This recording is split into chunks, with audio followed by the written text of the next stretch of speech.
नमस्कार, news express देख रहे हैं आप। मैं अमीन अहमद।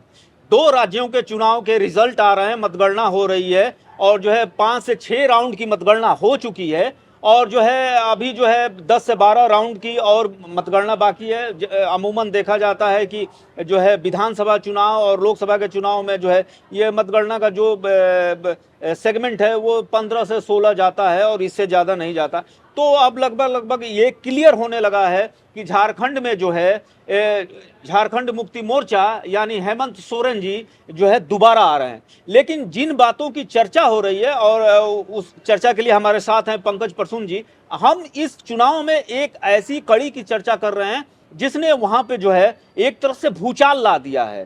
कहने का मतलब ये है कि जो है आरजेडी, राष्ट्रीय जनता दल, लालू प्रसाद यादव की पार्टी वहां पे गजब का कमाल कर रही है। कमाल करने का मतलब यह है कि 7 सीटें उनको मिली हुई थी जिसमें से 6 सीटों पे वो लीड कर रहे हैं। लीड करने का मतलब इतनी मार्जिन ज्यादा है कि वो जीत भी सकते हैं। इस पे हम चर्चा करेंगे, बात करेंगे। पंकज परसून जी, सर बताइए। देखिए, आरजेडी को मैं शुरू से बोल रहा था कि उसको बेचारा बना के रखा है। वो आदमी 10 सीट मांग रहे थे। हाँ, इसी बात को वो नाराज होकर चले भी आए थे। नाराज भी चले गए थे। उनको क्या बताया जा रहा था कि आप 2019 में 1 सीट जीते हैं। हाँ। तो नहीं दे रहे थे। लेकिन जो जमीनी हकीकत थी, पलामू वाला वो एरिया जैसे जो बिहार से सटा हुआ, हाँ। वहां हमेशा से स्ट्रांग रही है। हाँ।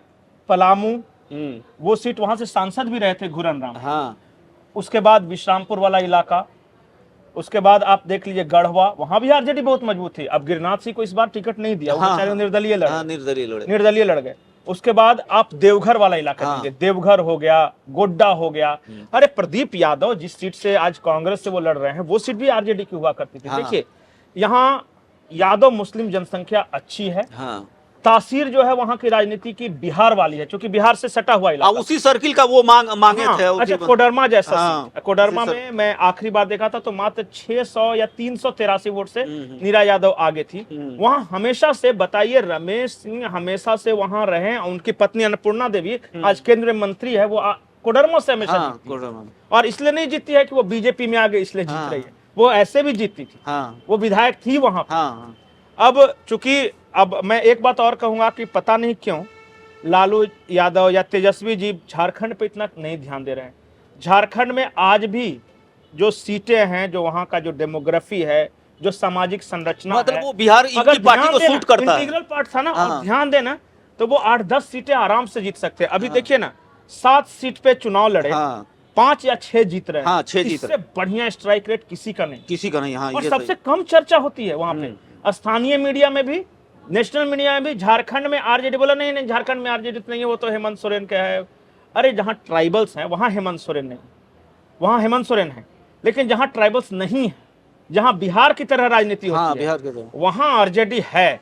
और नॉर्मल उनका झारखंड का रिश्ता है, आते जाते, शादी भी, हाँ, शादी विवाह इसी का पार्ट। सारे तो देखिए, जो भी आज राजनीति कर रहे हैं, आप जो बड़े बड़े दिग्गज हैं, सब कभी इंटीग्रल बिहार में राजनीति करते थे। एक चीज और मैं कहूंगा कि ध्यान देना चाहिए। मैं जो इंपॉर्टेंट बात बता रहा था, नेताओं का व्यवहार। आप जब जाइएगा तो हम जैसे पत्रकार आमतौर पे आरजेडी की आलोचना करते हैं। मैं साफ साफ कहता हूँ, आरजेडी कांग्रेस की आलोचना करता हो, जो भी उसका ये है। लेकिन आप जाइएगा, अगर मैं बीजेपी या जेएमएम या जो भी जिसका मैं समर्थन करता हूं उसके दफ्तर में जाता हूं, तो ठीक है, तो अपना ये घर की मुर्गी दाल बराबर। वो जानता है इस बात को कि मेरी आलोचना करता है, मेरी बैंड बजाता है, फिर भी इतना अच्छा व्यवहार करेंगे, बैठाएंगे, चाय नाश्ता कीजिए, ये करेंगे। देखिए, आदमी दिल जीतता है वो। और जमीन से जुड़े हुए लोग हैं, उनको कभी सुने हैं कि झारखंड आरजेडी का कोई नेता हेलीकॉप्टर से उड़ रहा है? नहीं सुने। नहीं सुने हैं। वो अपने लोगों के बीच, अपने गांव में रहता है। और अभी भी बहुत सारे लोग ऐसे हैं जो आरजेडी को पसंद करते हैं वहां। और जितना लोग गाली देंगे आरजेडी का, उनके वोटर उतना इंटैक्ट होते जाते हैं। इमोशनल वोटर हैं, इसलिए वो हमेशा, देखिए, लालू यादव पे जितना प्रहार कीजिएगा उसका वोटर इतना एकजुट होगा। हेमंत सोरेन पे जितना वार कीजिएगा, प्रहार कीजिएगा, उसका वोटर एकजुट होगा। वो इमोशनली कनेक्टेड है। आपका वोटर दिमाग से कनेक्टेड है, उसको फायदा होगा तब आपके साथ रहेगा। हाँ वो फायदा फायदा नहीं रहेगा तो कांग्रेस का वोटर या बीजेपी का वोटर नहीं रहेगा नहीं उसके साथ। रहेगा। पहले ऐसा नहीं था। पहले जो भी आरएसएस की विचारधारा से जुड़ा हुआ हो या हिंदुत्व वगैरह के चलते जुड़ा हुआ था, अब तो वहां कल्चर ही बदल गया। अब तो भाई जो थैली देंगे वो थैली शाह हो जाएंगे। अब बाकी मैं इससे ज्यादा क्या बोलूं। अब मुझे लगता है कि ये भी एक चीज देखने को मिलती है कि बीजेपी नेतृत्व को या जो लोग पैसे वाले हैं उनको ये लगता है कि हम पैसा बांट के या हाँ, चीजें हम चीजें मालिक करके हैं, और हम चीजें कर मालिक हैं, लेंगे। जनता हाँ, इसको कर पैसा लेंगे। दे दिया ना, हो हाँ, गया मेरा काम। हाँ, कर और बैठो रे इधर करो। अरे यार तुम्हारे पास पैसे हैं, हाँ। वो भले ही बेचारा बेइज्जत होकर ले रहा है, लेकिन बाहर जाके तेरा काम करे इसकी गारंटी है। हाँ, उसने बेइज्जत किया है। हाँ इसकी गारंटी तो नहीं है कि वो जब बक्से में डाल रहा है तो वो अंदर जाके क्या कि करना है कमल पे डाल रहा है हाँ, यही ख्याल आता है, कि उस यही पे ख्याल कर रहा आता है। है कि साला बहुत ऐठ रहा था। कि लालटेन पे दे रहा है कि कहाँ दे रहा है, ये तो किसको मालूम। यही चीज है। लेकिन यही ये हकीकत हाँ है। देखिए जब तक आप अपनापन, इज्जत हाँ नहीं बात करते हैं ना, तो मैं बताऊं, ऐसा नहीं है कि सब मुंह पे खरा भी बोलता है। अरे पंकज जी आइए, आप तो बहुत तेज आदमी है, तो मैं समझ नहीं रहा हूँ कि तेज तुम बोल रहे हो तो काहे बोल रहे हो। मजाक उड़ा रहे हो। हाँ, तो उस काहे समय तो बोल पंकज कुछ नहीं बोलेगा, चुपचाप सुन लेगा। लेकिन बाद में जाके जो काम करना है वो करेंगे। और बहुत सारे बीजेपी के कार्यकर्ता, बहुत सारे बीजेपी के समर्थक इनके व्यवहार से भी नाराज होकर गए। मालिक कोई नहीं, झूठ फरेब नहीं चलता। लोकतंत्र है ये, जनता का होंगे, अपने घर के होंगे बहुत बड़े आदमी, जनता का। लेकिन हमको क्या मतलब जी, मेरा घर थोड़ी ना कोई चला दे रहा है। तो सबके साथ आपको तो झुक के रहना पड़ेगा, तन के नहीं रह सकते जनता से आप।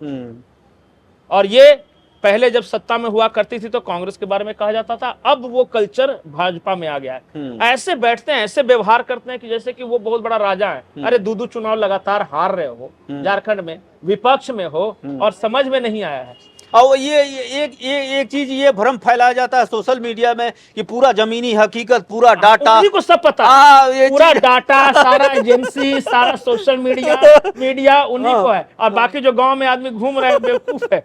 इतना ज्यादा ज्ञानवान की थोड़ी ना जरूरत है। बताइए। हाँ, थोड़ा चतुर होना चाहिए, पर अति चतुर थोड़ा सा खराब होता है। हाँ, नहीं अभी जो आंकड़ा है, जो डाटा आएगा 3-4 दिनों में इसकी एनालिसिस होगी। लेकिन जो चीजें देखी जा रही है, जो चीजें कही जा रही है, बीजेपी के साथ आज भी अधिकांश लोग जुड़े हुए हैं मोदी जी के काम और हिंदुत्व के कारण। हाँ। और सबसे ज्यादा नाराज हैं भाजपा के लोग ऐंठन और थैले के कारण। हाँ, ये एक तरह से जो आपकी बात कह रहे हैं उसको मैं अगर समझूं तो मैं ये कहूं कि आप आदेश दे दो कि तुम ऐसा कर दो, वैसा कर दो। ये क्या मतलब है भाई? वो पत्रकार बोल रहा ऐसे, वो पत्रकार बोल रहा है, उसको बुलाओ। हाँ, अरे हमको एक आदमी था, वो बोले कि मैं आहत हूँ। मैंने कहा तो रही आहत, हम क्या करें? आहत है तो बोल क्या रहे हैं? हाँ, अरे मेरा जो काम है करेंगे। हाँ, जहाँ पे आलोचना होगी आलोचना करूंगा, तारीफ होगी तारीफ करूंगा। आलोचना पचाने की क्षमता हाँ, आज के बीजेपी वही सबसे बड़ा नेता नहीं है। वही सबसे बड़ा नेता भी होता है। पचाने की क्षमता नहीं है। मैं बार बार बोलता हूँ। हाँ। एक बार बोलिएगा आपको दुश्मन मान लेंगे वो। हाँ, तो क्या चाहते हैं कि हमेशा आपका बड़ाई करते रहे? और काहे करेगा बड़ाई? हाँ, ये सही क्या दे रहे हैं? नहीं, अगर आपने फैक्ट आईना दिखा लिया तो आपको ये काम कि आप उस गलती को सुधारें। तो बोला ना, मैं तो ये कह रहा हूँ। हाँ, आईना दिखाना इस युग में खास करके बीजेपी नेताओं को, मैं तो साफ साफ बोलता हूँ। हाँ। कि मैं कांग्रेस की हमेशा आलोचना करता हूँ, मैं आरजेडी की हमेशा आलोचना करता हूँ, झारखंड मुक्ति मोर्चा की हमेशा आलोचना करता हूँ, फिर भी अच्छा व्यवहार है उनका। और इनका बस एक बार खाली कर दीजिए, उसके बाद देखिए तिलमिला है। नहीं, मैं एक और भी चीजें कही जाती है कि डॉक्टर से आप जो है अपनी बीमारी को क्यों छुपा रहे हैं? आप वहां जमीन पे हैं और आप खुद ही कहे हैं कि 31 से 32 विधानसभा सीटों को आपने चीजें देखी है। तो जब आप बात कर रहे हैं तो इसमें स्वीकारने में क्या बुराई है भाई? नहीं, इग्नोर करते हैं, फिर इग्नोर बातचीत करना बंद कर देंगे, इग्नोर करेंगे तो आदमी सोचता है काहे के लिए रिश्ता खराब करे, उसी के मन की बात करो। हमसे तो फोन करता है क्या रुख है, तो हम कहे आपको क्या लगता है, तो हमको लगता है 45 आएगा। हाँ, आ जाएगा। अब हम काहे के लिए बोलने का? बस यही चलता है। देखिए जब तक आप अपने एडवर्सरी को सम्मान नहीं दीजिएगा, एडवर्सरी मतलब वो पत्रकारिता के दुनिया के हों या फिर किसी भी पार्टी के कार्यकर्ता हों। सुनिए ना, कैलाशपति मिश्र हुआ करते थे, आडवाणी जी हुआ करते थे, अटल जी हुआ करते थे, वो सुनते थे और लाख उनकी आलोचना करे, व्यवहार खराब नहीं करनी चाहिए। हाँ, सही। और ये व्यवहार खराब कर देते हैं, तुरंत दुश्मन मान लेते हैं। ये इसका एक कारण ये भी हो सकता है कि जमीन पर पकड़ कमजोर है, इस वजह से भी आदमी के ईगो पे ज्यादा लगता है। जो जिस आदमी को जमीनी हकीकत पता है उसका बुराई करते रहो, या लालू यादव पे चुटकुला बनाएगा तो कहाँ लालू के बुरा लगता है। हाँ लेकिन वही आज अखिलेश पे बना दीजिए, हाँ। या ये कोनो तुरंत तिलमिला जाता है। हाँ, तो यही पुलिस आ व्यवहार जाएगी, ये हो जाएगा वो। हाँ हाँ हाँ, पुलिस अरेस्टिंग, तो ये तो बस अब है। तो आपने सुन लिया पंकज जी को कि एरोगेंसी जो है झारखंड में जो है बीजेपी को ले डूबी है, और जो आरजेडी ने जो कमाल किया है, अगर जो है झारखंड मुक्ति मोर्चा से समझौते में अगर उनको 10 सीटें मिलती तो और भी अच्छा प्रदर्शन करते, लेकिन फिलहाल जो है 7 में से 6 सीटें जीतकर जो है आरजेडी वहां पे जो है बड़े जो है दिखा रही है, बड़ा दिल दिखा रही है और शानदार प्रदर्शन किया है। ये स्टोरी आपको कैसी लगी बताइएगा जरूर।